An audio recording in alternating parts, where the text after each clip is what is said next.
8 साल में 60 फिल्मों में काम करने वाले जितेंद्र तकरीबन 23 साल पहले एक्टिंग छोड़ चुके हैं। 2001 में उन्हें फिल्म कुछ तो है में देखा गया था। इसके बाद वो कुछ टीवी सीरियलों और वेब सीरीज में चंद मिनट के लिए ही नजर आए।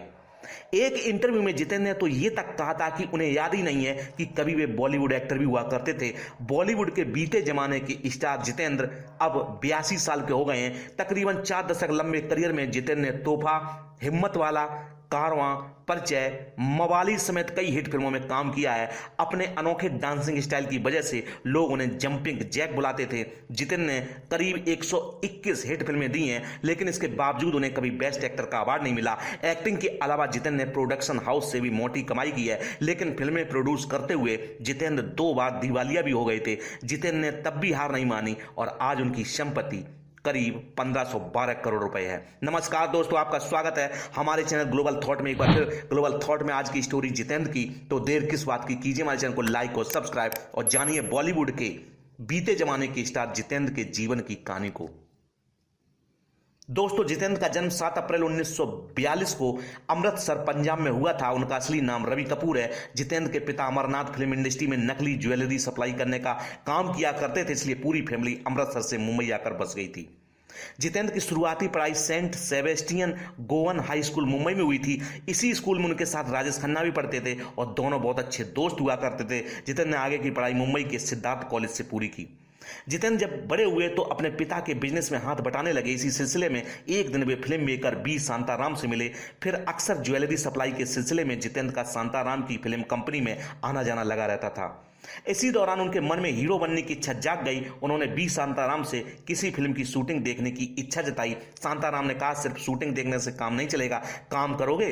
जितेंद्र ने तुरंत हामी भर दी। फिल्म नवरंग की शूटिंग के दौरान जितेंद्र को छोटे मोटे काम मिल जाया करते थे, लेकिन एक दिन ऐसा आया जब जितेंद्र की किस्मत चमक गई। ये किस्सा उन्होंने खुद द कपिल शर्मा शो के दौरान सुनाया था, जब कपिल शर्मा ने उनसे पूछा था, क्या आप स्ट्रगल के दिनों में हीरोइन के बॉडी डबल बने थे?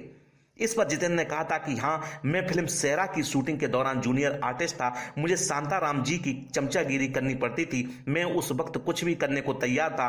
तो एक दिन बीकानेर में शूटिंग के वक्त हीरोइन संध्या जी की कोई बॉडी डबल नहीं मिल रही थी। शांताराम जी ने मुझे संध्या जी का बॉडी डबल बना दिया और इस तरह मेरी फिल्मों में एंट्री हुई।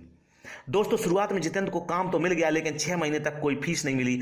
उनसे बी शांताराम ने वादा किया था कि जूनियर आर्टिस्ट के तौर पर उन्हें हर महीने 105 रुपए दिए जाएंगे, लेकिन ऐसा कुछ भी नहीं हुआ। फिर जब बी शांताराम ने जितेंद्र को 1964 में फिल्म गीत गाया पत्थरों ने से ब्रेक दिया और तब अपनी पहली फिल्म की फीस के तौर पर जितेंद्र को 100 रुपए मिले। गीत गाया पत्थरों ने से जितेंद्र को ब्रेक तो मिला, लेकिन फिल्म फ्लॉप रही। ऐसे में जितेंद्र को फिर छोटे मोटे रोल करके गुजारा करना पड़ा। हालांकि उनके मन में अब भी सोलो लीडिंग स्टार बनने की तमन्ना थी। 1967 में रिलीज हुई फिर फिल्म फर्ज जितेंद्र के करियर की पहली हिट फिल्म साबित हुई, लेकिन बतौर लीड स्टार फिल्म इंडस्ट्री में जमना उनके लिए आसान नहीं था। दोस्तों, एक बार फिल्म मेकर सुबोध मुखर्जी ने जितेंद्र से कहा कि वो उन्हें लेकर एक सोलो हीरो फिल्म बनाना चाहते हैं। जितेंद्र खुश हो गए, लेकिन तभी सुबोध ने एक शर्त रख दी। उन्होंने कहा, मैं फिल्म तभी बनाऊंगा जब हेमा मालिनी इस फिल्म में काम करेंगी। दरअसल उस दौर में हेमा मालिनी का स्टारडम किसी मेल सुपरस्टार से कम नहीं था। हेमा जिस फिल्म में होती थी उसके सफल होने की गारंटी 100% रहती थी। जितेंद्र भी यह बात भांप गए कि अगर हेमा उनकी हीरोइन बन जाए तो उनकी भी नैया पार लग जाएगी और वो भी बतौर हीरो स्थापित हो जाएंगे। मगर ये इतना आसान नहीं था। उस समय हेमा के करियर के फैसले उनकी मां जया चक्रवर्ती लेती थी। जब जितेंद्र ने उन्हें फिल्म के बारे में बताया तो उन्होंने मना कर दिया। जितेंद्र उनके पीछे पड़ गए और कहा, आपकी बेटी अगर मेरे साथ फिल्म कर लेगी तो मेरा कैरियर बन जाएगा। आखिरकार जया मान गई। जितेंद्र ने यह बात सुबोध मुखर्जी को बताई और उन्होंने झट से हेमा को फिल्म में साइन कर लिया।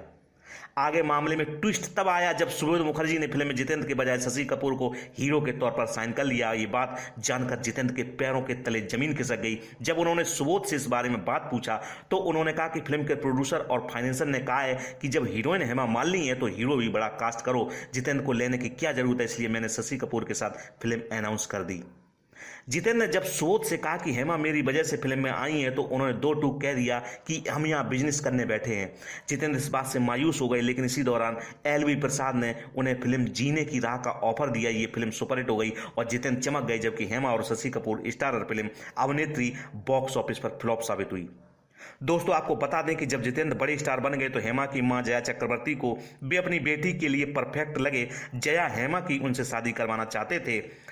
दरअसल तब हेमा का अफेयर धर्मेंद्र से चल रहा था और संजीव कुमार भी हेमा से शादी का प्रस्ताव उनके घर वालों के सामने रख चुके थे। हेमा की मां को न संजीव कुमार पसंद थे और न ही धर्मेंद्र।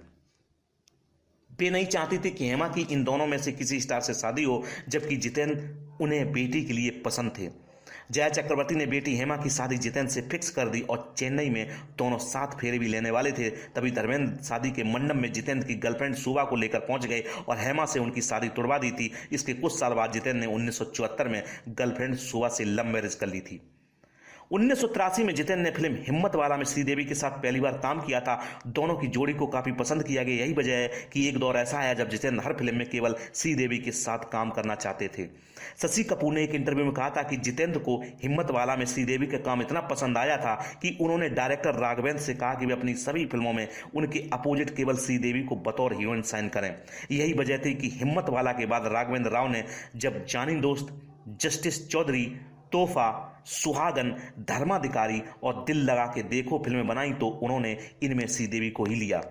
दोस्तों, एक इंटरव्यू में जितेंद्र ने फिल्म हिम्मत वाला में श्रीदेवी के साथ काम करने के बारे में बात की थी। उन्होंने कहा कि श्रीदेवी के साथ काम करने की सलाह मुझे रेखा ने दी थी। एक दिन में रेखा श्रीदेवी की कोई तेलुगु फिल्म देख रहे थे। रेखा ने मुझसे कहा तुम्हें श्रीदेवी के साथ जरूर काम करना चाहिए।